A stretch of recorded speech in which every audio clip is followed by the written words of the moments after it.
बच्चा हो, जवान हो, स्त्री हो, पुरुष हो, किसी भी जाति का हो, किसी भी धर्म का हो, किसी भी क्षेत्र का हो, उससे हमारा कोई लेना देना नहीं था। बस यही देखा था कि कोई पीड़ित है, उसके मन में दर्द हो तो ईमानदारी से काम करे, जितना भी कर सके। ये नहीं है कि जी हम उसको छलांग लगवा दें, हवाई जहाज में मारें, ऐसा नहीं। जितना वो कर सकता है उतना करें, और इसी हिसाब से पदों का वितरण हमने किया। जहाँ जो भी मिले उन्हीं को बनाते गए। अब चूँकि संगठन बड़ा होता जा रहा है साहब, बहुत तरह के लोग आ रहे हैं, कुछ व्यापारी किस्म के लोग भी आ गए, कुछ बेचारे बहुत ज़्यादा पीड़ित भी हैं, तो सभी तरह के लोग संगठन में जुड़ते जा रहे हैं। तो आवश्यकता महसूस होती है कि भाई यहाँ इनको चेंज करें, वहाँ इनको चेंज करें, लेकिन राजस्थान तो पहला ऐसा प्रांत है हमारे जहाँ हमें प्रदेश अध्यक्ष बदलने की ज़रूरत नहीं पड़ी, क्योंकि हमारे जो प्रदेश अध्यक्ष हैं पूरी तरह से ईमानदार हैं, समर्पित हैं, जितना उनको हो सकता है उतना काम करते हैं, और उसके बाद त्यागी भी हैं कि उन्होंने कभी नहीं कहा कि साहब मुझे ही रखो प्रदेश अध्यक्ष। वो हमेशा कहते हैं कि कोई अगर सक्षम आदमी मिल जाए तो पूरा प्रदेश उससे बढ़िया ढंग से चला सके, हर जगह जा सके, हर जिले में गठन कर सके, हर जिले में कार्रवाई करवा सके, तो आप उनको नियुक्त करने मुझे कोई आपत्ति नहीं है। ये हमेशा साथी साहब ने कहा था, तो साथी साहब की रिकमेंडेशन पर ही आदरणीय MP शर्मा साहब शिक्षित भी हैं और सक्षम भी हैं, प्रदेश अध्यक्ष घोषित करता हूँ आज से।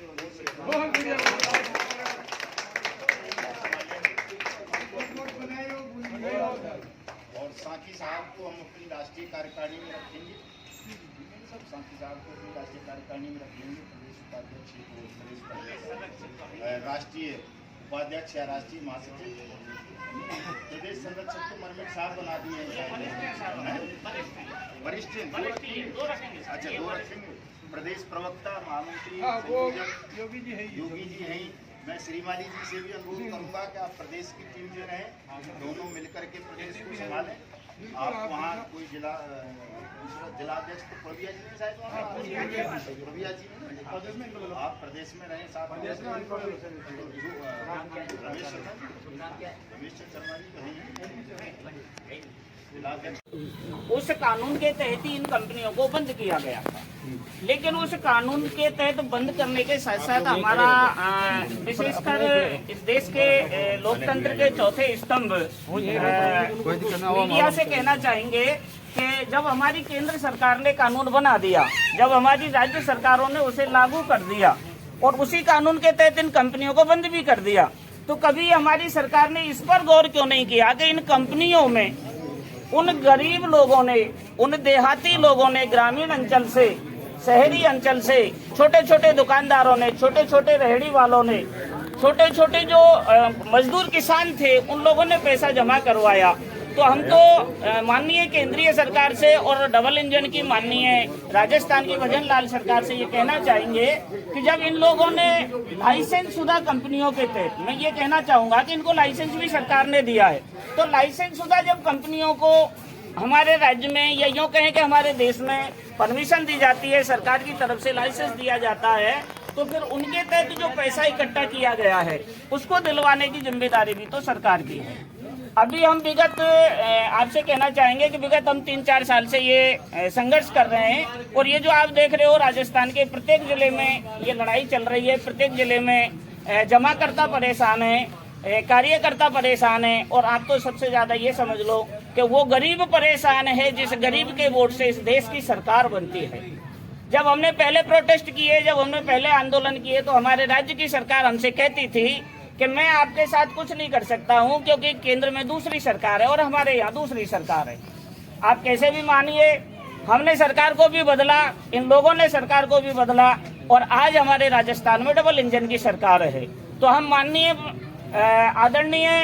भजन लाल जी से ये कहना चाहेंगे कि 24 जनवरी 2024 को भी ये डेलीगेशन, 24 जनवरी 2024 को भी ये राज्य का प्रत्येक जिले का डेलीगेशन उनसे मिला, उन्हें हमने हमारा ज्ञापन भी दिया और एक मांग की कि हम लोग पीड़ित हैं, हमें बचा लीजिए, हमारा धन भी डूब गया, हमारा मान सम्मान भी डूब गया। और ये जो लोग आप देख रहे हो ना साहब, मैं मीडिया के सामने ये कहना चाहूँगा, इस देश के गोदी मीडिया से भी और इस देश के यूट्यूबर से भी और इस देश के मीडिया से, कि ये लोग साहब एक लाश की तरह चल रहे हैं। इनका कोई जीवन नहीं है, क्योंकि इन लोगों ने सरकार के लाइसेंस शुदा कंपनियों में पैसा जमा करवाया, पैसा अपनों का जमा करवाया, क्योंकि कोई गैर पैसा नहीं देता है, और उस पैसे को वापस ना मिलने की वजह से आज ये लोग इतने दर की ठोकर खा रहे हैं, ये इतने पीड़ित हैं कि ना इनका घर है, ना इनका बार है, ना इनके बीवी बच्चे हैं, ये परेशान हैं। हमारे इसी संघर्ष में आप ये समझ लीजिए हजारों लाखों व्यक्तियों ने सुसाइड भी कर लिया है, हजारों कार्यकर्ताओं ने सुसाइड कर लिया है। हर दूसरे हर तीसरे सप्ताह में ओम नमो शांति हमें लिखना पड़ता है, क्योंकि हमारे ही परिवार का कोई सदस्य हमें छोड़ के चला जाता है। तो हम माननीय केंद्रीय सरकार से, माननीय राज्य सरकार से ये कहना चाहेंगे कि हमें बचाइए। हमने सरकार की लाइसेंस शुदा कंपनियों में कार्य किया है, और विशेषकर तो हम धन्यवाद भी देते हैं माननीय मोदी सरकार का कि उन्होंने एक कानून बनाया है, वर्ष एक्ट 2019, अनियमित जमा योजना पाबंदी कानून 2019। इस कानून के तहत ये प्रावधान है कि चाहे किसी भी कंपनी हो, कंपनियों में मैं कहना चाहूँगा कि आदर्श हो, सहारा हो, पल्स हो, जीसीए हो, ढेरों कंपनियां हैं। इन कंपनियों में चाहे किसी भी कंपनी में आपका पैसा डूब रहा है, तो ये वर्ष एक्ट कानून ये कहता है कि 180 दिनों में 2 से 3 गुना पैसा उस जमाकर्ता को मिलना चाहिए। लेकिन पता नहीं केंद्रीय सरकार की लापरवाही है या राज्य सरकार की लापरवाही है, आज तक किसी भी पीड़ित जमाकर्ता को और कार्यकर्ता को पैसा नहीं मिला है। विशेषकर राजस्थान के लिए मैं ये कहना चाहूँगा कि हमारे यहाँ जो पुरानी, या ऐसे कहेंगे कि जो हमारी पिछली सरकार थी, माननीय गहलोत जी की सरकार थी, उनके समय में 2019 में ये कानून बना था, तो उन्होंने सबसे पहले इस कानून को राजस्थान में लागू किया था। इसके लिए वाहवाही भी लूटी थी हमारे माननीय गहलोत जी ने कि मैं राजस्थान का एक ऐसा राज्य जिसने इस कानून को लागू किया है। लेकिन इस कानून को लागू करते करते उन्होंने इसको पंगु बना दिया। जब अन्य स्टेटों में, जहाँ अन्य राज्यों में इस वर्ष एक्ट कानून के तहत जो सक्षम अधिकारी होता है वो सेक्रेटरी लेवल का, अर्थात सचिव लेवल का जिला कलेक्टर महोदय होता है, जबकि हमारे राजस्थान में उप रजिस्ट्रार कार्यालय को सक्षम अधिकारी बना रखा है। और उप रजिस्ट्रार कार्यालय में भी एक सूची दे रखी है हमारी सरकार ने। क्रेडिट कोऑपरेटिव सोसाइटियां हैं, उन्हीं का वो केवल आवेदन लेते हैं, और उस आवेदन में भी एक आम जमाकर्ता का आवेदन देना बड़ा मुश्किल है, क्योंकि उसमें इतनी प्रक्रिया है। उसे ऑनलाइन भी करिए, 3 कॉपियों में दीजिए, स्टाम्प बना करके दीजिए। हमसे ऐसा पूछा जा रहा है जैसे हम चोर हैं, जबकि हमने तो सरकार के लाइसेंस पर पैसा दिया है। जब सरकार ने लाइसेंस दिया हमने कार्य किया है, आज सरकार ने लाइसेंस बंद कर दिया तो आज हम में से कोई कार्य नहीं करता है। तो हम तो दोनों ही सरकारों से विशेषकर ये निवेदन करना चाहेंगे कि हमारी राज्य सरकार हमारी पीड़ा को सुने, और हमारे यहाँ जो वर्ष एक्ट कानून की जो विसंगति है, जहां सचिव को सक्षम अधिकारी ना बनाकर उप रजिस्ट्रार को बना रखा है, तो हमारे यहाँ से उप रजिस्ट्रार का ये अधिकार हटाया जाए और जिला कलेक्टर महोदय को सक्षम अधिकारी बनवाया जाए। इसके साथ साथ उनका सहायक सक्षम अधिकारी, तहसील लेवल के जो एसडीएम अधिकारी होते हैं उनको बनाया जाए, ताकि सक्षम अधिकारी और सहायक सक्षम अधिकारी दोनों मिलकर के राजस्थान की लगभग 2 से 2.5 करोड़ जनता का प्रत्येक तहसील स्तर पर काउंटर खोल करके, भुगतान खिड़की खोलकर हमारे आवेदन ले, और इस कानून के तहत हमें पाई दिलवाई जाए। अभी आपसे कहना चाहूँगा कि सरकार हमारे साथ दोहरा चरित्र भी दिखा रही है, दोहरा कार्य भी कर रही है। हमारे यहाँ सरकार ने सहारा का पैसा देने के लिए एक पोर्टल खोल रखा है। मैं ये कहना चाहूँगा कि इस पोर्टल की तरह तो पहले से ही पोर्टल हमारे यहाँ पल्स का खुला हुआ है। उस पोर्टल में आज तक 8 साल हो गए, 2016 से कोर्ट के आदेश के अनुसार पोर्टल के अनुसार पैसा मिल रहा है, लेकिन पल्स का पैसा भी अभी तक 19,000 से आगे नहीं बढ़ पाया है। अगर इसी प्रकार से सहारा का भी पोर्टल के माध्यम से पैसा दिया गया तो हो सकता है हमें ये जन्म तो छोड़ना ही पड़ेगा, अगला जन्म लेना पड़ेगा, तब हमारा पैसा हमें मिल पाएगा। क्योंकि पोर्टल में इतनी पेचीदगियां हैं, पोर्टल में इस प्रकार से एक आम जमाकर्ता को उलझा दिया गया है कि वो उसकी शर्त भी पूरी नहीं कर पाता, और आखिर में वो झुंझला करके आखिर में इसको ठीक करो। यहाँ सक्षम अधिकारी आप फाइनेंस सेक्रेटरी को बनाओ, स्टेट के को सहायक सक्षम अधिकारी तमाम जिलाधिकारियों को और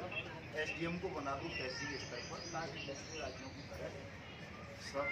जगह भुगतान पटल स्थापित हों। भुगतान के आवेदन लिए गए हैं, लोग सुसाइड कर गए हैं, 2 करोड़ से ज़्यादा गरीब पीड़ितों की संख्या है राजस्थान में। राजस्थान में कुछ नहीं हो रहा। काफ़ी उनको मैंने डिटेल में चीज़ें समझाई, शर्मा जी साहब ने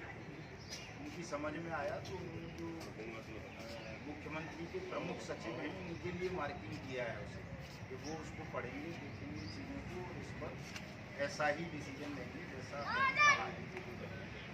तो ये होना ही है, क्योंकि कानून बन गया है, सबको पता है, और जब कानून बन जाता है तो आज नहीं तो कल लागू होगा। और हमारी संख्या भी कोई कम नहीं हो रही है, धीरे धीरे बढ़ती जा रही है। जब ये धीरे धीरे बढ़ जाएगी संख्या तो और जल्दी